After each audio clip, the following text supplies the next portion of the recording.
Hello, good morning my lovely beautiful friends.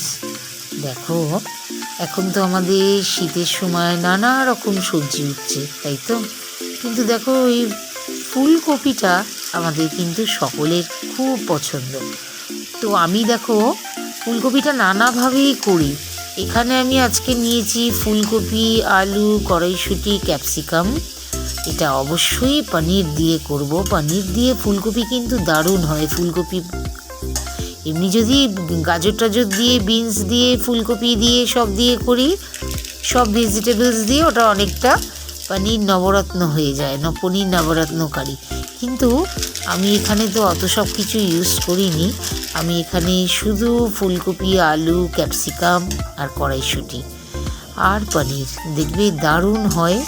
পনিরগুলো আমি আগেই টুকরো টুকরো করে ভেজে রেখে দিয়েছি, যেন হালকা করে ভেজেছি।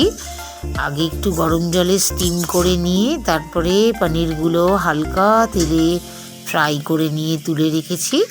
তারপর এখানে অ্যাজ ইউজুয়াল যা মশলা লাগে, তেলের মধ্যে জিরে, তেজপাতা, শুকনো লঙ্কা, একটা তেজপাতা, সামান্য জিরে ফোড়ন দিয়ে তারপরে নুন, হলুদ, মিষ্টি আর আদা জিরে বাটা। এটা কিন্তু পেঁয়াজ রসুন দিইনি, এটা কিন্তু আদা জিরে বাটায় দারুণ ফ্লেভার হবে।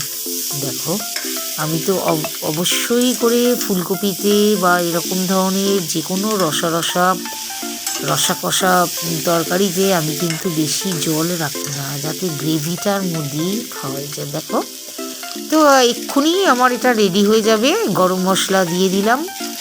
গরম মশলাটা তো অবভিয়াসলি লাগে। নুন, হলুদ, সামান্য মিষ্টি আর তার সাথে গরম মশলা, আদা জিরে বাটা।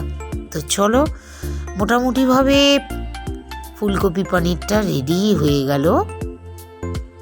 ব্যাস, আমি আর তোমাদের সার্ভ করে দেখালাম না, যেহেতু গলার ভীষণ প্রবলেম এবং ঠান্ডা লেগেছে, প্রায় শরীর খারাপ, তাই জন্য সামান্যভাবেই তোমাদের কাছে নিয়ে এলাম।